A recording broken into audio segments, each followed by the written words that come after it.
नमस्कार। मुंबई से फिर एक बार आपके सामने आपका रविंद्र जैन 07 चैनल में सम्मान के साथ स्वागत करता हूं। आज हम चर्चा करेंगे मुट्ठी भर जैनों के बारे में। मुट्ठी भर जैन हैं भारत के अंदर, लेकिन पूरी दुनिया में डंका बजाते हैं। पैसे से, दिमाग से। अभी सोचना पड़ेगा हमारे जैनों को कि डंका तो आपने बजा दिया पैसे से, दिमाग से, पर आप अपने रास्ते को थोड़ा बदलने की कोशिश करें, वरना हालत बस से बदतर हो जाएगी। इसका नतीजा बताता हूं, कुछ बातें बताता हूं आपको। मेरी बातें कड़वी जरूर है, लेकिन दमदार, असरदार है। लेटेस्ट किस्सा है पालघर का, कि पालघर में कई लड़कियां जैन समुदाय की, जिन्हें ठेले वाले, सब्जी ठेले वाले उनको फंसाकर लफ्जियात में और उनसे शादी रचा ली। उनके माँ बाप हाथ मलते रह गए। इतना बड़ा हमारा समाज कुछ नहीं कर सका। न समाज के बाद अच्छे वकील हैं, न समाज एक है। बस समाज तो किस में उलझा हुआ है? मंदिरों में उलझा हुआ है, या फिर जीव दया के कबूतर, कुत्ते, बिल्ली में उलझा हुआ है। ये कबूतर, कुत्ते, बिल्ली से ज्यादा आप अपने परिवार को बचाएं, अपने समाज को बचाएं। ये बहुत जरूरी है। अहंकार ना करें पैसे का, आपका पैसा काम नहीं आएगा। मुल्ला उठा के लेके जा रहे हैं आपकी बेटियों को, आपको जरा भी दर्द महसूस नहीं होता है कि जब उनके बच्चे पैदा होंगे वो नमाज पढ़ेंगे? शर्म आनी चाहिए। हम उन लोगों से ये कहना चाहते हैं जिन्होंने समाज को तोड़ के रखा है। समाज एक क्यों नहीं होता है? दिगंबर हो, सितंबर हो या तेरापंथी हो, सभी को एक होना चाहिए और हर वो बुरे वक्त पर कायदे की बात होनी चाहिए। मंदिर पे मंदिर बनाए जाते हैं, 100, 200, 500 करोड़ रुपए खर्च हो जाते हैं। मैं तो एक ही बात बोलना चाहता हूं, क्यों नहीं एक विशाल जैन कॉलोनी बनाई जाए, जहां पर आपका छोटा मंदिर हो। बहुत बड़ी कॉलोनी का मतलब पूरा एक नगर बसाया जाए, वहां हॉस्पिटल हो, शिक्षा चिकित्सा के केंद्र हो, वहां पर दुकानें हो। एक इतनी बड़ी एक शहर बसा लेंगे तो शिक्षा मिलेगी, समाज को शिक्षा मिलेगी। और शादियां भी इतनी बड़ी, जब शहर बसेगा तो कोई सवाल ही नहीं है कि मुल्ला कोई उठा के ले जाए या मुल्लाओं के चक्कर में फंस जाए। हालत ऐसी हो गई है कि पैसा पैसा पैसा, लेकिन ये पैसा किस काम का? आज लड़कियां किधर जा रही हैं? समाज किधर जा रहा है? सरस, गांजे, अफीम का एक आदी होते जा रहे हैं। बहुत मुश्किल हो चुका है। मेरी बातें सबको बुरी लगती है, कड़वी लगती है, लेकिन कोई बात नहीं, हमें तो अपना बात करने का अधिकार है। अभी मुंबई में कुछ समय पहले एक कबूतरबाजी का मुद्दा उठा के लेके बैठ गए। कबूतरबाजी में जीव दया कर रहे हैं, कबूतरबाजी में। तो कबूतरबाजी में आप जीव दया कर रहे हो, समाज को पहले देखो। इसमें वैमनस्य पैदा हो जाएगा। एक समाज कहता है कि कबूतर नुकसानदायक है, या हम भी कहते हैं कि कबूतर बहुत नुकसानदायक है। जहां बैठ जाएंगे वो वंश का विनाश कर देंगे। इसीलिए समझाते हैं, समझ में नहीं आता। इनकी बीट से, इनके पंखों से बीमारियां पैदा होती है।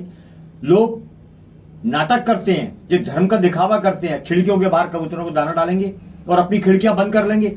इससे अच्छा है कबूतरों को 4 पिंजरे में ले लो, अपने घर में बांध लो, लटका लो। आप देखो, आपको मालूम पड़ेगा, 2-4 दिन के अंदर मालूम पड़ जाएगा। गंदगी, बदबू और बीमारी से आप उनको उठा के बाहर कर देंगे।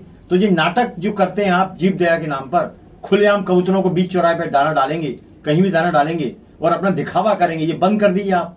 ये वैमनस्य पैदा कर रहे हैं, नफरत पैदा कर रहे हैं। आप लोग जिद्दी और जुनून इस चीज में ना लगाएं।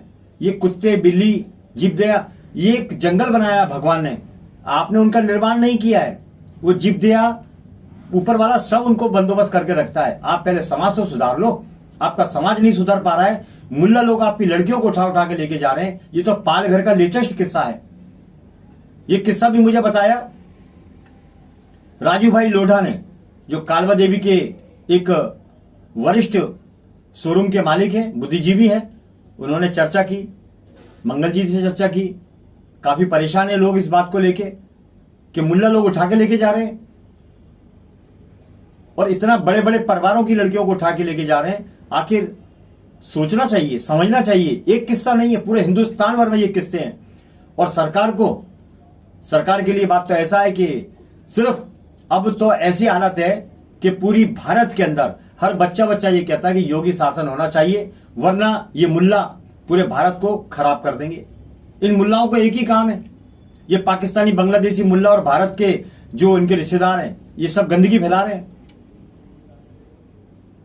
बहुत तकलीफ का एक बात हो चुका है। वो अपने संस्कार कैसे देते हैं, सबको ढक के रखते हैं और जैन समाज की, हिंदू समाज की लड़कियों को उठा के लेके चले जाते हैं। अंधा कानून है, आखिर कानून अंधा है, हर जगह योगी कानून तो है नहीं। इसलिए ये दिखावा बंद कर दीजिए, बजाय मंदिर, जो पुराने मंदिर है उनका निर्माण करिए। पुराने मंदिरों पे लोग कब्जा कर रहे हैं, मंदिर खंडित हो रहे हैं और नए नए मंदिर बना रहे हैं आप अपने हिसाब से। 100, 200, 500, 1000 करोड़ की ये सब अपने अपने चल रही है संस्थाएं और पुराने मंदिर खंडित हो रहे हैं, उन पर लोग कब्जा कर रहे हैं। तो समझिए, थोड़ा दिमाग लगाइए। मेरा कहने का मतलब यही है कि दिमाग लगाइए, बाकी आपकी मर्जी, आप जो कर रहे हैं वो करते रहिए, हमें इससे कोई लेना देना नहीं। लेकिन समाज को समाज की तरह चलना चाहिए, वैमनस्य पैदा ना करें एक दूसरे के अंदर। ये मुट्ठीभर समाज सरकार को बहुत बड़ा टैक्स देता है, लेकिन इनकी कोई फिर भी नहीं सुनता है।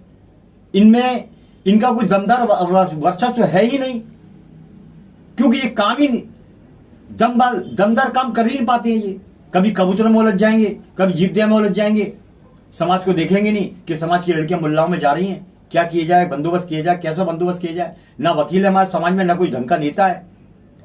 एक महाराष्ट्र के अंदर, मुंबई शहर के अंदर मंगल प्रसाद लोढ़ा हैं, जो अपने समाज के लिए बहुत बढ़िया काम करते हैं, मजबूत काम करते हैं। उनकी जो धर्मपत्नी है समाज सेविका मंजू लोढ़ा, वो भी बहुत बढ़िया काम करती हैं। ईमानदारी से ये लोग काम करते हैं और पब्लिक के लिए काम करते हैं, जनता के हित में सदैव आगे आ जाते हैं। बाकी जो नेताओं के बारे में तो सबको मालूम है कि नेता कैसे खाए पिए खिसके। ये नेता किसी के है ही नहीं, कुछ नेता ही हैं जो दमदार हैं, जैसे मंगल प्रसाद लोढ़ा है और अपने सीएम योगी आदित्यनाथ हैं। कुछ ऐसे लोग हैं जो काम करते हैं, नितिन गडकरी हैं, देवेंद्र फडणवीस से उम्मीद करते हैं। तो समाज के लोगों, जरा आप सुधार करिए, बड़ी कॉलोनी, बड़ा शहर बसाइए, जहां पर शिक्षा, चिकित्सा और हर चीज की व्यवस्था हो। लोगों को हॉस्पिटल खोलिए, टाटा हॉस्पिटल के बाद, कई हॉस्पिटलों के बाद लोग बाहर पड़े हुए हैं और आप मंदिर बनाने में लगे हुए हैं। बनाइए बड़े बड़े हॉस्पिटल, कम पैसों में शिक्षा दीजिए, ये सबसे है धर्म का काम, पुण्य का काम। चलिए अब थोड़ी सी बात मुंबई की कर लें कि मुंबई के अंदर फेरी वालों का अड्डा बनता जा रहा है और ये पाकिस्तानी बांग्लादेशी मुल्लाओं ने हर जगह कब्जा किया है। और इसमें यहां तक सुनने को आता है, इसमें शासन प्रशासन में जो स्थानीय नेता होते हैं वो जगह जगह ऑफिस लेके बैठ गए दुकानदारी करने के लिए। वो उगाही करते हैं, वो पानी टैंकरों को बैठाते हैं, फेरी वालों को बैठाते हैं। मुल्लाओं को, मुल्ला ज्यादा पैसे देते हैं, इसमें शासन प्रशासन मिला हुआ है। जो मुल्ला ज्यादा पैसे देगा उसको बैठा देंगे वहां पर, गाड़ी दे देंगे उसको कि फल बेच, ये बेच, वो बेच, पता नहीं क्या खिला रहे हैं, क्या कर रहे हैं। एक कानून बनना चाहिए, जो मुल्ला है वो मुल्ला ही बोले, उसके गले में पट्टा टांगो कि मैं मुल्ला हूं। देखो जो भी नाम है, लेकिन मुल्ला इतने डरपोक हैं कि हिंदू नाम रखते हैं और तिलक लगा के, कलावा बना के और ऐसी गद्दारी करते हैं। हिंदू बहुत मजबूत है, हिंदू ने कभी नाम नहीं बदला, हिंदू ने कभी अपना नाम बदला नहीं, लेकिन ये मुल्ला लोग बदलते हैं और हिंदुओं के घर में घुसते हैं, उनके कॉलोनी में घुसते हैं और ये गंदगी फैलाते हैं। तो इस पर सख्त कानून होना चाहिए। इसमें शासन प्रशासन की अगर जिस दिन मिली भगत खत्म हो जाएगी, जिस दिन भारत का शासन प्रशासन ईमानदार हो जाएगा, मुल्लागिरी जड़ से खत्म हो जाएगी। जिस तरह योगी आदित्यनाथ ने गुंडों के प्रदेश को बिल्कुल समाप्त कर उत्तर प्रदेश को उत्तम प्रदेश बना दिया। मैं बंबई के बारे में देवेंद्र फडणवीस से उम्मीद करता हूं कि गंदगी साफ होनी चाहिए। फेरी वालों के रूप में या मुल्लाओं ने हर जगह कब्जा करके रखा है। छत्रपति शिवाजी महाराज टर्मिनल की बुहारी ले लो, चर्चगेट ले लो, हर जगह मुल्ला बैठे हुए हैं। जूस के ठेले लगवा दिए हैं ये बीएमसी में बैठे भ्रष्ट लोगों ने, हर जगह वो भी मुल्ला है, सब मुल्ला ही है। बेकायदे से चल रहे हैं, 500 रुपए में बीएमसी से ये ठेला ले लेते हैं और 25-30 हजार 50 हजार के रूप में ये सब काम कर लेते हैं। रोज का लाखों रुपए का गल्ला उठाते हैं और क्या पिला रहे हैं, क्या खिला रहे हैं, कुछ पता नहीं। हर कोने में मुल्ला बैठे हुए हैं, गन्ने के जूस के ठेले लगे हो, पूरा नाश कर दिया, बंबई का विनाश कर दिया, खूबसूरती का एकदम खत्म कर दिया, खूबसूरती को, बंबई की खूबसूरती को। मैं शासन प्रशासन से यही कहना चाहता हूं, ईमानदारी रहेगी तो आपका भविष्य और आपके बाल बच्चे उनको पुण्य की प्राप्ति होगी। वरना ये हराम का पैसा, ये गलत पैसा आपके परिवार को पीछे आप देख नहीं पाएंगे। आपके 100 दिन पूरे होंगे, परिवार का क्या हाल होगा। जैसे आप उजाड़ रहे हैं ऐसे ये भी उजड़ जाएंगे।